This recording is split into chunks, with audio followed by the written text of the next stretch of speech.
Del Eternauta, esta serie que se ha, justamente estrenado el 30 de abril, que de hecho está siendo muy mirada, no solo en la Argentina, sino en varios países. Pero el tema que nos convoca a continuación tiene que ver con su hacedor, en este caso, con Héctor Oesterheld, y en realidad con toda la familia Oesterheld, que es esta persona que, claro, escribió justamente esta historieta El Eternauta, en su primer caso allá por la década, finales de la década del 50, una familia militante sobre la que queremos ahondar, y para eso la invitamos a ella y le agradecemos muchísimo que esté aquí hoy en Radiográfica, en Feas Sucias y Malas. Es Fernanda Nicolini, que es periodista, es escritora, es coautora junto con Alicia Beltrami de Los Oesterheld, publicado por Editorial Sudamericana. Fernanda, bienvenida. Úrsula Asta y Leonardo Martín, ¿cómo estás? Bien, muy bien. Bueno, gracias por la invitación. Muchísimas gracias a vos. Es como una suerte de explosión, ¿verdad? Un poco lo que está pasando. ¿Cuántas notas diste ya? Digamos la Y pregunta. no, perdí la cuenta y con mi compañera también, pero bueno, es como, bueno, hay que aprovechar la ola en el sentido de que lo que vos decías recién es muy interesante lo que sucede, que el propio Netflix baja como esta idea de que el único héroe es el colectivo, que nadie se salva solo, y es inevitable hacer el link entonces con la vida del autor, ¿no? Es una buena oportunidad para, bueno, decir, el Eternauta no está solo en el mundo, alguien lo hizo, ¿quién lo hizo? ¿Quién le pasó al que le hizo? Y también, ¿cuál es el vínculo de la biografía del autor que está desaparecido con esa obra que sigue trascendiendo, ¿no? ¿Cuál es el vínculo, Fer, del autor con esa obra? Bueno, hay algo muy interesante que es que el Eternauta tiene esto, ¿no? De que Héctor le encantaba, Héctor Oestre, que para los que no conocen, es un guionista, ¿no? Autor de un montón de historietas. O sea, el Eternauta se publica en el 57, pero él ya venía casi 10 años antes haciendo historietas. Y él siempre tenía esta idea de que le interesaba, primero, como refundar la historieta y separarla un poco de la idea de la historieta norteamericana, que el héroe es el superhéroe, que tiene superpoderes, ¿no? Bueno, esto, que es único y es elegido. Y él lo que hace siempre en sus guiones, en sus tiras, es como un grupo de gente común que de pronto se ve en una situación de tener que hacer cosas extraordinarias, ¿no? Entonces me parece que la idea de héroe colectivo es esta, bueno, somos todos iguales y estamos en esta y tenemos que afrontar esto extraordinario, eso nos convierte en especiales. Y después cuando uno indaga la historia de Héctor, que Héctor publica en el 57 el Eternauta, después publica una versión nueva en Gente, que en realidad es el mismo Eternauta, al que le empieza a cambiar un poquito de cosas, y lo publica en el 69. En el 69 lo publica el mismo día que estalla el Cordobazo. Héctor no sabía que iba a estallar el Cordobazo ese mismo día, pero sí estaba muy atento a todo lo que estaba pasando en el mundo, ¿no? Ya había sido la Revolución Cubana, el Mayo francés, bueno, ya había habido varios levantamientos en diferentes partes del mundo, y en ese Eternauta que él reversiona es el mismo, pero lo ilustra Breccia, y él le cambia un poco el comienzo. Y en ese comienzo ya se empiezan a ver algunas ideas de Héctor, en donde, bueno, los invasores están aliados también a los países imperiales, digamos, de los países del primer mundo. Sudamérica está sola. Los militares que en el primer Eternauta son aliados, acá ya empiezan a desconfiar. Pensemos que también Héctor viene de vivir dictaduras, ¿no? No en el 76, las previas. Y después Héctor en el 75, la editorial Record compila todos estos fascículos que habían salido en el 57 en revista, llamada la revista Hora Cero, y lo hace libro, que es el libro que seguramente habrán leído ustedes, tapadura, ¿no? Que están todas juntos los fascículos. Y en ese libro se le pone una introducción en donde Héctor cuenta que a él se le ocurre hacer el Eternauta pensando en un Robinson Crusoe que está aislado, pero en su casa, en una casa suburbana con sus amigos, en vez de estar en una isla. Pero ahí él le agrega una relectura y dice también esta idea de que nadie se salva solo, ¿no? Que uno no puede ser héroe solo, uno es héroe en grupo. Entonces el propio Héctor le da una relectura a su obra 20 años después, ¿no? Eso es fascinante Sí. también. Y finalmente, cuando ya está en la clandestinidad, Héctor militaba en Montoneros, junto a sus 4 hijas también militaban en Montoneros, le piden la segunda parte y él ya ahí hace un Eternauta 2 ya mucho más atravesado por su realidad militante, por la situación de que ya había una hija de él desaparecida, que aparece con el nombre de guerra en el Eternauta 2, que se llama María, que él ya estaba clandestino y que ella era protagonista de esta nueva aventura del Eternauta 2, ¿no? Entonces es muy interesante cuando uno puede empezar a cruzar vida y obra, que nunca puede estar como separada de quién fue y también por qué desapareció, porque era un militante. Fernanda, Leonardo Martín te saluda, ¿cómo estás? ¿Qué Bien. pasa en Oesterheld entre esa primera versión de fines de los años 50? ¿Cuál es su identidad política? ¿Cómo va modificándose hasta ese final de la década del 60 y hasta la última dictadura cívico-militar? Sí, es interesante el trayecto que hace él. A mí a veces me gusta compararlo un poco con Walsh, ¿no? Si bien Walsh Claro. reconoció mucho más nacionalista de derecha que Héctor nunca fue de derecha, pero sí los dos gorilas, ¿no? Claro. Y a veces digo que quienes hayan leído Operación Masacre, presten atención a los prólogos, que en las últimas ediciones están todos los prólogos que Walsh le iba haciendo a Operación Masacre a medida que él va cambiando de idea, ¿no? Claro. No solo en relación al golpe del 55, sino al peronismo y a su propia posición ideológica. Bueno, Héctor, si bien no es tan explícito más allá de lo que conté recién del Eternauta, era un tipo que estaba muy atento a lo que pasaba alrededor, porque era un tipo que estaba todo el tiempo escribiendo, ¿no? Era un freelancer que tenía que hacer historietas sin parar, y no solo era muy formado, le encantaba leer literatura, geografía, historia, porque él tenía la premisa de que como la historieta la leían los pibes, él decía, tengo que hacer una historieta de calidad, que esté buena, que los chicos cuando lo lean puedan aprender cosas. Entonces, en esa misma premisa, él también estaba todo el tiempo atento a meter contenido. O sea, que era un tipo de su tiempo al cual lo empiezan a atravesar las nuevas ideas. Y además, él tiene 4 hijas. Estela, Diana, Beatriz y Marina, las 4 desaparecidas, solo se recuperó el cuerpo de Beatriz, que se lo entregaron a su madre. Y cada una de ellas, también a esa casa de Becker, que es la casa que reconocemos en el primer cuadrito del Eternauta, nada, empiezan a traer las conversaciones que tiene una en la facultad, la otra en el grupo de teatro, la otra en el secundario, la otra que se acerca a la parroquia y salen a las villas a hacer trabajos de ayuda y demás. Claro, y en esa casa empiezan a circular las nuevas ideas. A todo esto, Héctor, ya en el 69, cuando yo digo que él hace como este Eternauta un poco modificado, ya había hecho La vida del Che. Ya le había quedado como muy fascinado también con La vida del Che. La vida del Che también está ilustrada por los dos Breccia, padre e hijo. Entonces, era alguien que lo empiezan a atravesar las ideas de la época. Y después, ya a principios del 70, cuando en la Argentina se empieza a movilizar de nuevo el peronismo, con el regreso de Perón, ¿no? Con el fin de la dictadura, también empieza a haber un montón de movilizaciones. Él era un trabajador de prensa y empieza a sumarse a asambleas de prensa, a paros, a acciones reivindicativas. Y a partir de ahí él se empieza a acercar ya directamente al peronismo, ¿no? Y al peronismo más combativo, a partir de prensa, él siguió haciendo lo que sabía hacer, que era hacer historietas, ¿no? Hizo historietas en el diario Noticias, que era el diario de Montoneros, en el Evita Montonera, que también era prensa militante, y así siguió y así se incorporó a Montoneros, siguió haciendo eso mismo, pero dentro ya de la organización y ya encuadrado.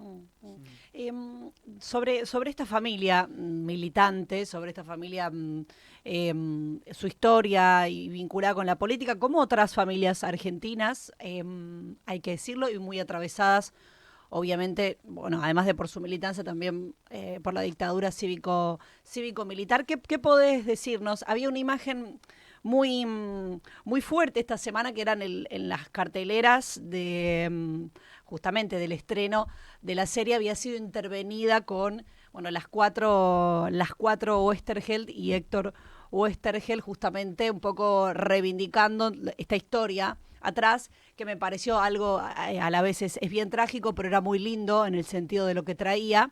¿Qué encontraste de esta familia, Fer?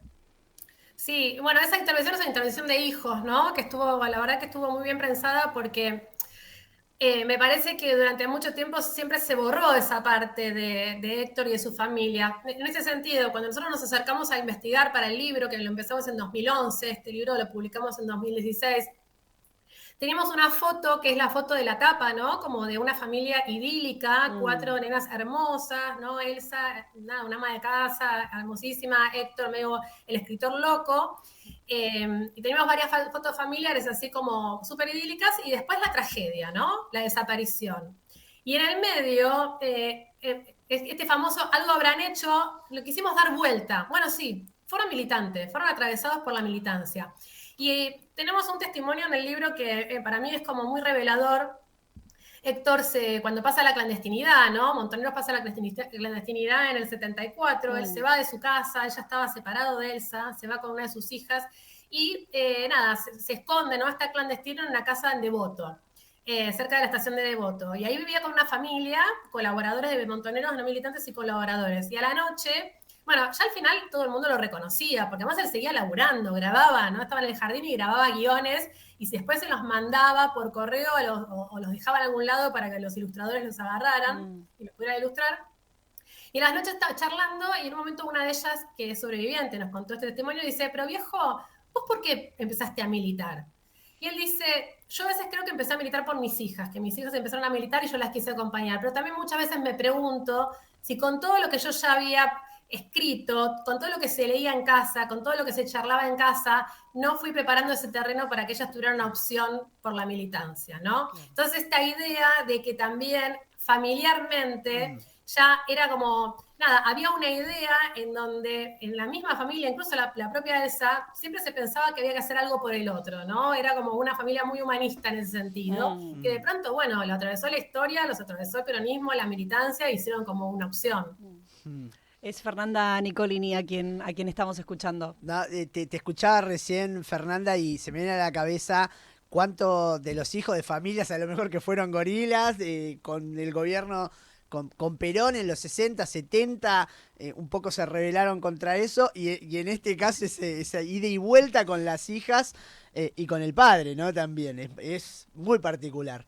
Totalmente, y de hecho, nada, siempre como Elsa nos decía, bueno, no, Héctor no era peronista, ¿no? Como diciendo, Claro. bueno, era medio gorilón, pero bueno, es esto, como tener en cuenta cómo la coyuntura te atraviesa, ¿no? Y vos decís, bueno, un tipo que siempre estaba como abierto a ver qué estaba pasando en el mundo, qué pasaba con los jóvenes, porque él escribía para los jóvenes también, ¿no? A él le fascinaba también ese universo.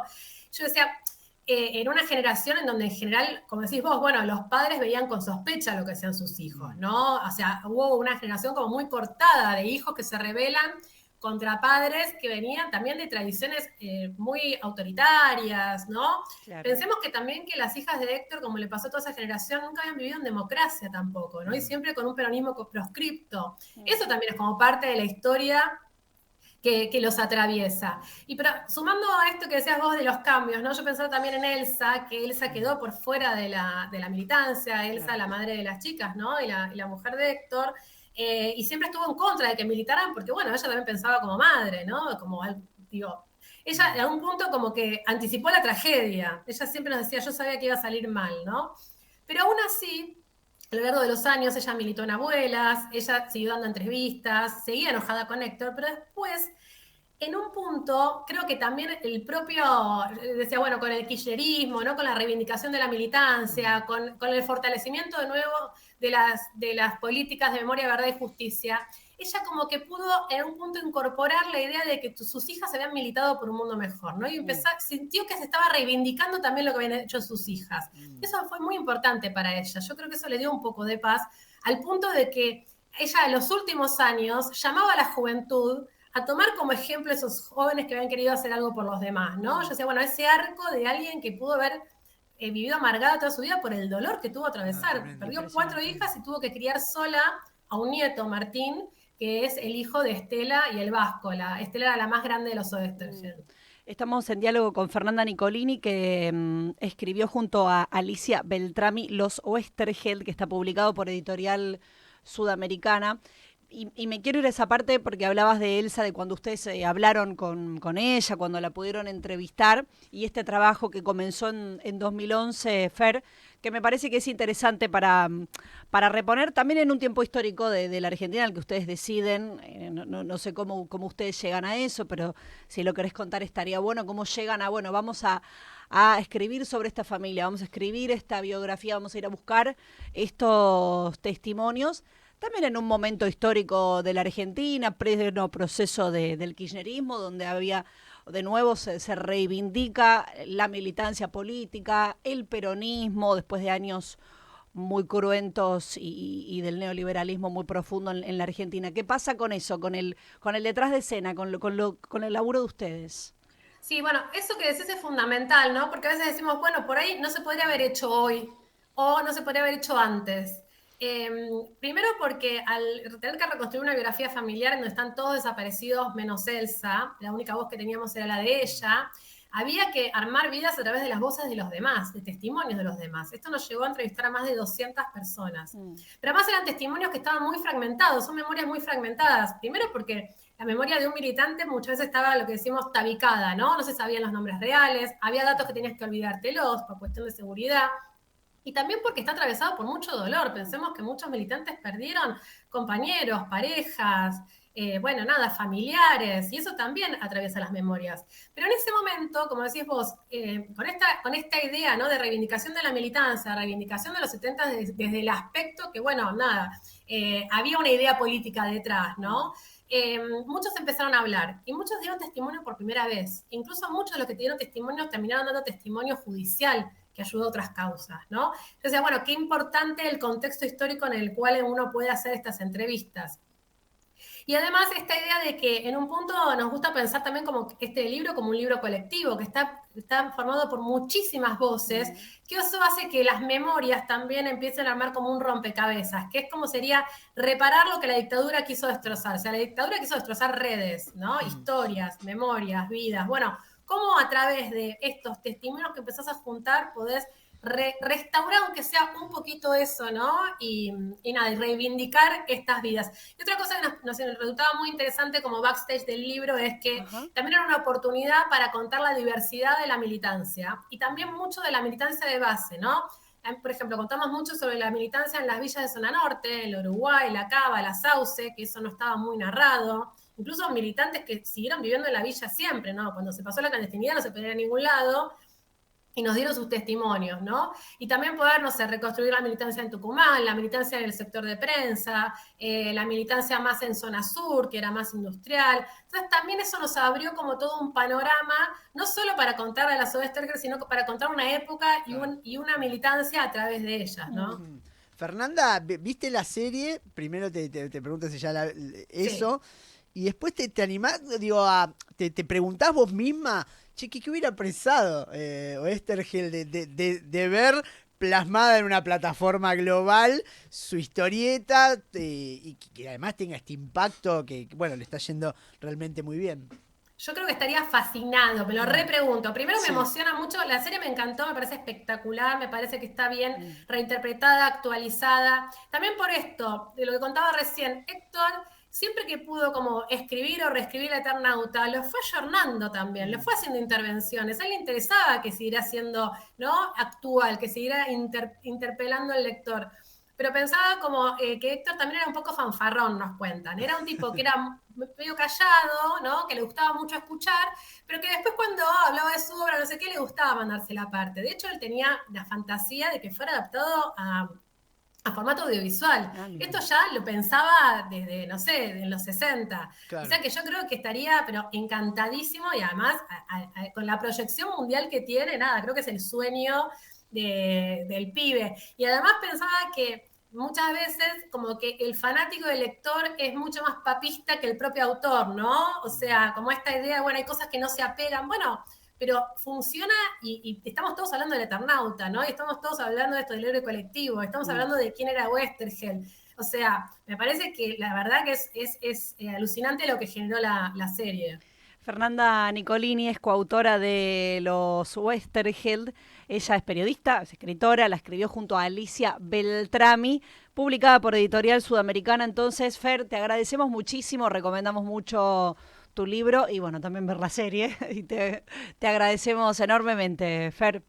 No, gracias a ustedes, un placer. Un abrazo enorme. Fernanda Nicolini, decía, ella es periodista, es escritora, junto a Alicia Beltrame escribió Los Oesterheld por Editorial Sudamericana, que es la historia justamente de la familia Oesterheld, incluido por supuesto Héctor Oesterheld, el padre, las 4 hijas asesinadas y desaparecidas en esta biografía, y donde hacemos un acercamiento a esta obra impresionante, que es la historieta El Eternauta, que cuenta esta invasión alienígena a la Tierra y cómo en Buenos Aires se resiste con la historia de este Juan Salvo.